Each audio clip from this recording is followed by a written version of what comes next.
Yesterday, one man made $180 billion in a single day. One day. That's more money than most countries produce in a year.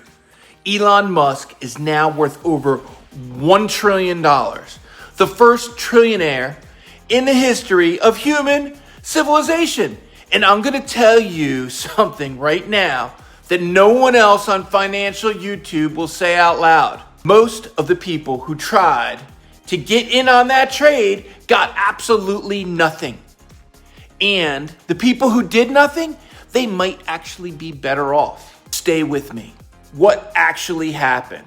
Here are the facts. Yesterday, June 12th, SpaceX went public on the NASDAQ under the ticker SpaceX or SPCX. IPO price $135 a share. It opened at 150, hit a high of 176, and closed at 160.95. That's a 19% gain on one day, which sounds incredible until you realize that people who bought at $150 on the open and sold at close made about 7%. The people who chased it at 176 intraday and held to close are already down. And Morningstar's actual fair market estimate on this company is $63 a share. I'm not making that up. That's less than half of the IPO price. So, now, is Morningstar right? I don't know. Maybe. Maybe not. SpaceX is unlike anything we've ever priced before. But that gap is $63, and $160 tells you exactly how much of this stock price is aspiration versus math. And as a former broker, I can tell you when aspiration is doing that much heavy lifting, you need to be very careful. Section 2, the numbers nobody is talking about. Let's talk about what you actually own if you buy SpaceX. SpaceX did $18 billion in revenue last year. That's real money. But they lost $4.9 billion doing it. Net loss, gone.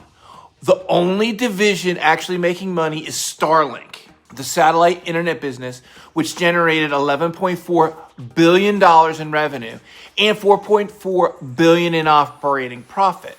That business is legitimate. It's growing fast. Over 10 million subscribers across 160 countries. But then there's XAI, Grok, the AI division, which lost $6.3 billion in 2025. That loss is the reason the whole company is in the red. You're not just buying rockets and satellites, you're buying Elon Musk's AI ambitions on top of it. And at 94 times revenue, that's 94 times, this stock is priced for a future that hasn't happened yet. For context, Nvidia, which is actually printing money, trades at a fraction of that multiple. This is a faith-based investment. Nothing is wrong with that, but just know what you're buying. Section 3, the retail truth. Who actually got in? Now, here's the part that directly affects your viewers and your people. SpaceX actually did something unusual. They allocated roughly 20 to 30% of this IPO directly to their retail investors through Robinhood, Fidelity, Schwab, SoFi, and E-Trade. That is triple the normal retail slice. Musk wanted regular people in the same price as institutions, and that's at 135. That's actually fair. The problem is that the demand was so insane that most people who applied got either a fraction of what they asked for or nothing at all. And the ones who did get shares, they're locked in for 15 to 30 days, depending on the broker. Sell before that window, and you're banned from future IPOs. So I don't know. So the people who got a small allocation at 135 are now sitting on a 19% gain that they can't touch for 2 weeks. So it's not really freedom. That is basically a controlled experiment. Section 4, the index fund twist. And the one thing the internet is getting wrong. here's where I have to correct something that's already spreading everywhere online. And I want to set the record straight because I almost said this in a video last week and caught myself saying, what am I talking about? This is totally wrong. So you're going to hear people say, just own VOO. You'll automatically own SpaceX. And that's not true. That's not right. Now, the S&P 500 has profitability requirements for being included. You have to show a profit in most recent quarters plus positive accumulative earnings over 4 quarters. SpaceX lost $4.9 billion last year. They don't qualify. The S&P Dow Jones specifically declined to change their rules for them. So, VOO, SPY, IVV, none of that will hold SpaceX for at least a year, possibly longer. So here's what is true. NASDAQ changed their rules.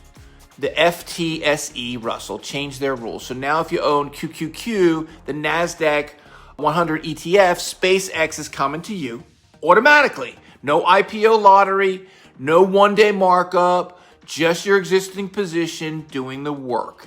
And when SpaceX eventually does qualify for the S&P 500, analysts estimate in mid-27, the earliest that will it will trigger an estimated $14 billion in forced buying from passive funds.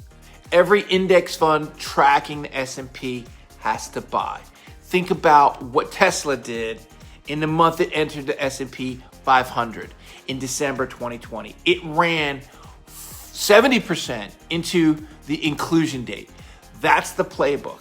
And patient money will be positioned well before that announcement. So think about it.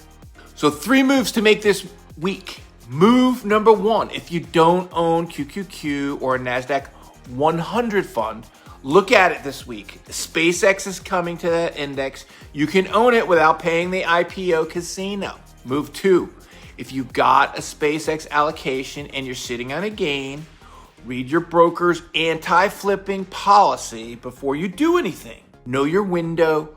Don't lose your future IPO access over an impulse to sell. Move 3. Do not chase this stock above 160 with money that you can't afford to lose. This is a conviction buy at a valuation that requires everything to go right. That's not most people's retirement strategy. Know the difference between a speculation and an investment. So drop a comment. Did you get any SpaceX allocation? Would you get and at what price? I want to know. We all want to know. Tell it. Share it with us. And if you want me to build you a personalized financial plan on this channel, I will go through your situation and I will not use your name. And we'll get you some real people, some real numbers on camera, and it's going to be incredible. All right, so cool. So next week I'm going to show you 3 ETFs I moved my own retirement into, and exactly why none of them are SpaceX. You're going to want to see that one. If this made you think differently about yesterday, hit subscribe. If not, I'm sorry, I'll do better next time. So anyway, I'll talk to you soon. Take care.